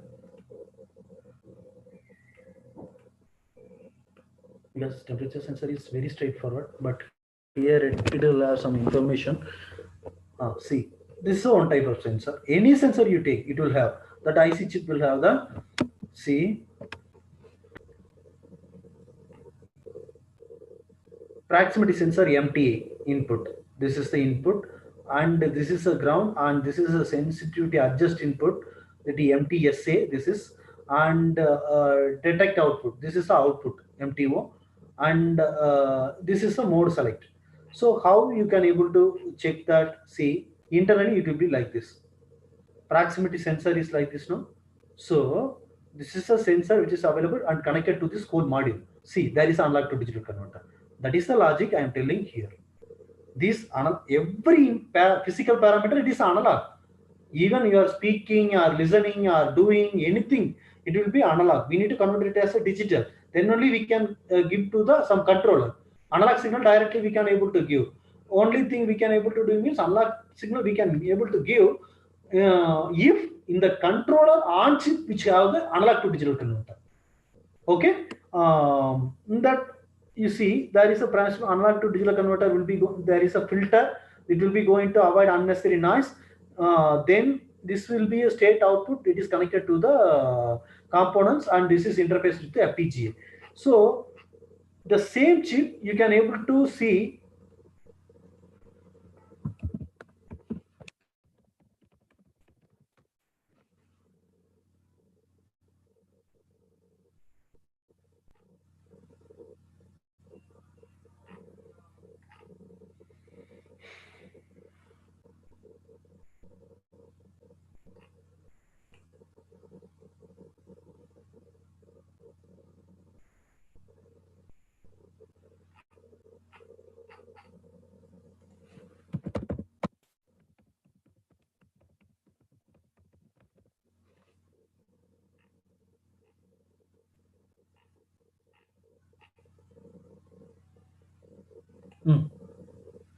You see this image. This is for you consider microcontroller or FPGA, anything else like this. This chip is here. Okay, this chip will have all the information like this. So okay, here they mentioned that proximity sensor input. Proximity sensor input means this is the input side here. That means you don't need to give input to that input pin, because that will be going to sense the metal, any object which is coming in front. Okay, so next is that sensitivity adjust input. This sensitivity adjust input is MTSA, no? MTSA is the third pin. So this is the adjusting input to the IC. So we need to get this information from some controller. Okay, from controller to this chip, the wire is going, no? So that will be connected to the MTSA. This is the input to the MTSA chip, but output which is coming from FPGA. That how it will be going to work. This data itself they will be going to mention how what protocol you are using to control the chip. Okay. Next thing, another factor. See, next is directed output. Directed, that is a MTO. That is a fourth pin. That fourth pin which is available inside is connected to the FPGA, but this is input to the FPGA, but output from the chip. Okay, so like that. So this chip which have a lot of IOs connectors. So that is what I had shown you now here.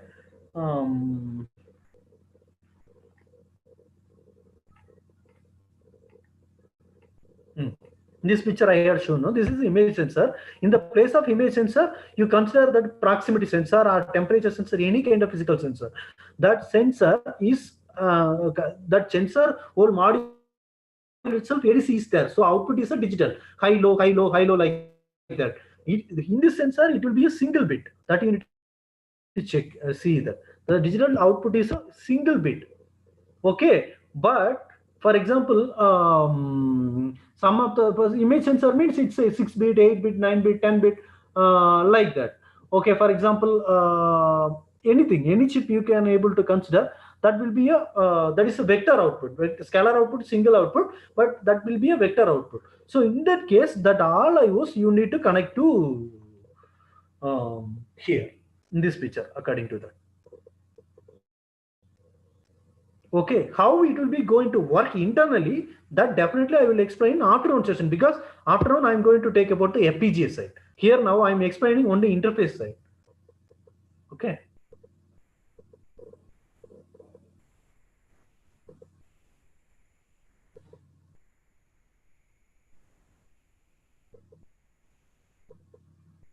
I think Pallavi got an idea.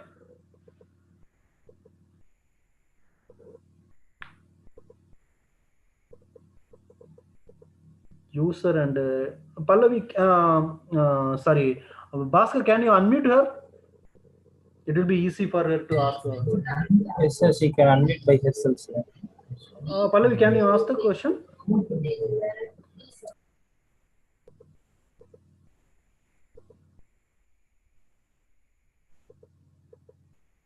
Excuse me, Pallavi?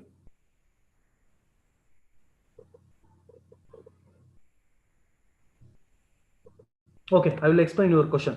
What is the difference from the user end and what is the difference from the user end after integration the sensor with the FPGA board or Arduino board? I can't get your question properly. 1 minute.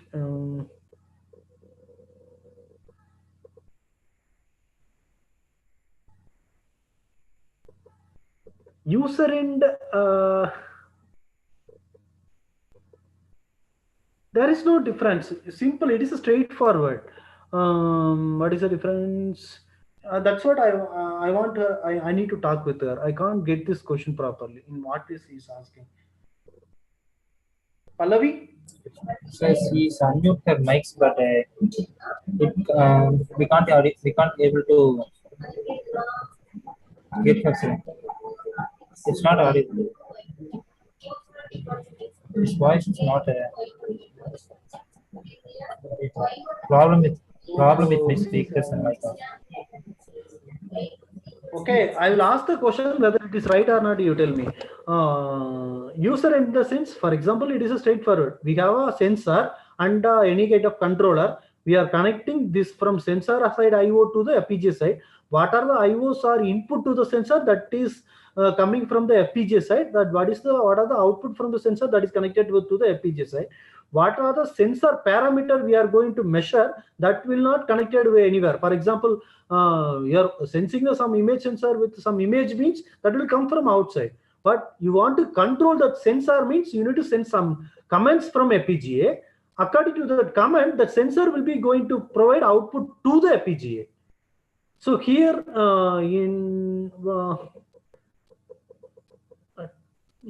I can't understand what is the difference from the user end.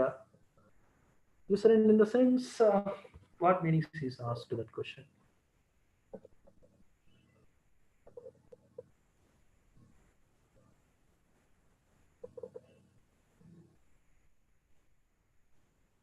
Difference in the sense you are telling about that supply rail related or sensing parameter related or controller related or sensor hardware related or coding related, which area you mentioned it, please?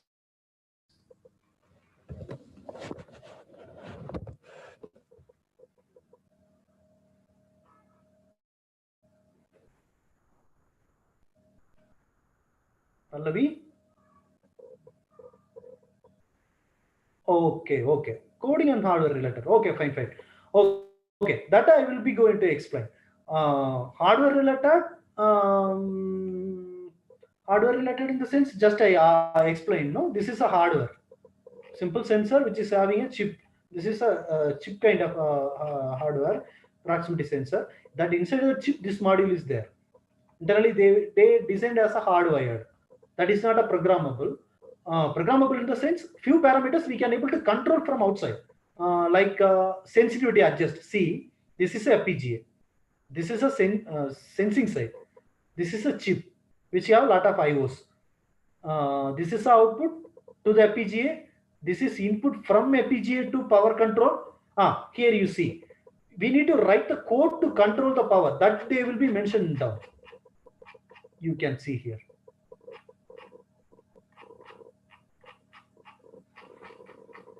In what protocol we need to send, that they will be given.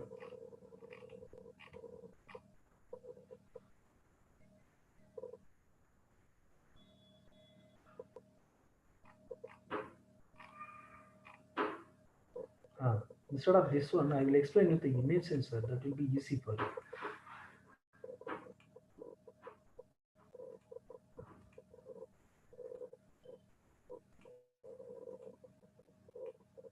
Easy to understand.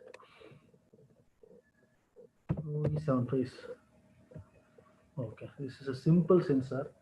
It will be clear picture.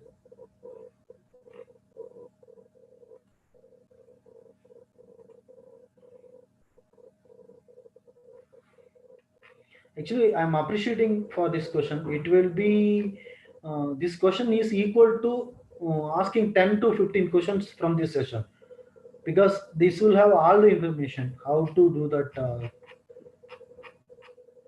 See.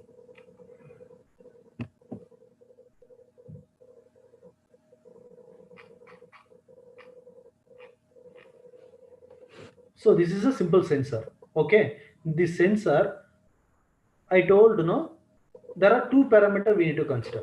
One is, this is host, means that is FPGA or controller. This is camera sensor side. Okay, here there are two things we need to see. One is they are using a SPA protocol, SCL, SDA. That means SCL is the clock and SDA is the data. This protocol is for to configure these parameters. For example, see here, this is image sensor, array size 640 x 480. This sensor is operating in 1.8 volt DC internally core wise. Analog voltage you need to give, that is a 2.4. So that is a power supply rate. You don't need to bother. Okay. This IOs are operating in 1.7 volt. IOs in the sense, these IOs are communicating in between here to there to here. It is 1.7 volt. This is the IO voltage. Okay. So in that way, this will be going to provide variety of output. One is YUV 422. That is the image sensor, image frame output standard. 422 in the sense 8844 like that. And RGB, that is a color output. GRB, that is a Bayer output. The raw RGB data means it is a simple RGB direct output, digital output. This is a 8-bit data. So here they have, in the same sensor, they have given multiple options. Output, what kind of output format we need. That we need to configure from FPGA to sensor. For that, we need some protocols. No, for example, myself, I am a human being. For example, opposite side one person, for example, you consider the boss guy. I am asking him to mute the session. That means session is going. I am giving output to you, but in parallel, I am giving some signal to Bhaskar to mute the session. Those kind of operation we need to send from FPGA side only. Someone need to control that sensor, no? Because sensor don't have any processor. Processor, it is available externally. Sensor will be going to output randomly what which is showing in front. Okay, so in that way, so here we are using this is applicable all kind of sensors, not only image sensor. So in that way, you see, so transfer rate 30 frames per second they are telling. You can able to change to 15 frames per second. For that also you need to send command from. These all commands are going from this SCL SDA IO. This is a bus. This is not a single IO. There is a two IOs. Okay, something is pollution monitoring possible through this approach? Anything is possible. Anything is 100% possible. In FPGA, it is a 100%. It is a possible because this is field programmable gate array. This is not like a controller. This is not possible. These are things. But depends upon RTL code. We can't able to handle anything analog. If things are analog, you can't able to handle inside the FPGA. For that, you need to put one analog to digital converter. Analog to digital converter. That converter digital output has to be interfaced with the FPGA. Okay, I think you got my point. Okay. So there is a frame valid. I told no that how frames are working. Frame valid and line valid. This is the data output. Frame valid which is coming from sensor side. Data is coming from sensor side. The clock which is coming from sensor side depends upon this clock only. This data is coming. Okay. So but sensor operation clock is given by oscillator. This have a PLL phase lock loop module which is going to multiply from this X clock that will provide the output clock. That output clock is connected to the PGA. Okay, so this is a flow. So this we need to configure that they will mention here. See, I need to 1 minute. This is not a data sheet. In a data sheet, clearly they will be mentioned.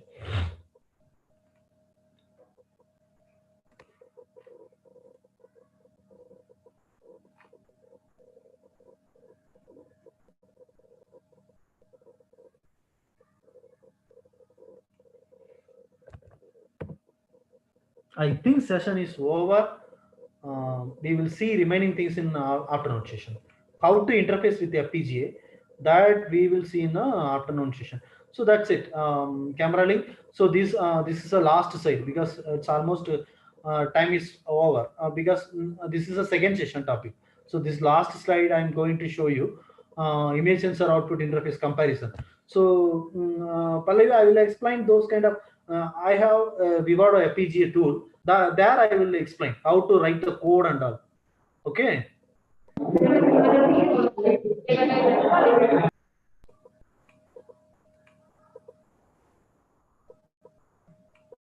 Okay, thank you. Then here there is a protocol, multiple protocol. How much data rate it will support? This will support 2.3 Gbps, and this is 0.5. This table which is available on the website, you can able to get it.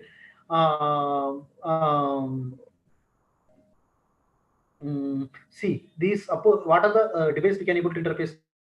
ASIC or FPGA ASIC. That I will explain in afternoon session. That's it. What format which is available, how many number of lines it can able to handle, those information are there. As of now, I am done this session. Afternoon session, we will see the FPGA cell, how to interface. Thanks for that nice question. I am appreciating. Anything else?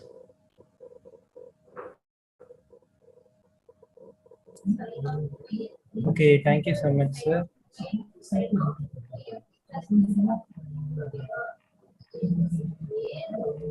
Hello, sir. Yeah, welcome. Welcome. Yes, sir. You can rejoin the meet at 2 p.m., sir. Okay, thank you. Fine. Okay, Thanks, thank you, sir. Gogila, for your Thank you.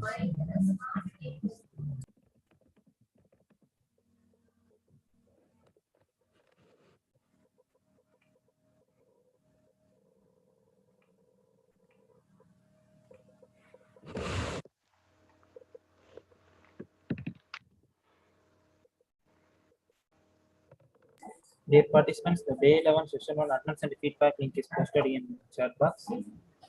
While filling the feedback form, please select your respective VLSI ID.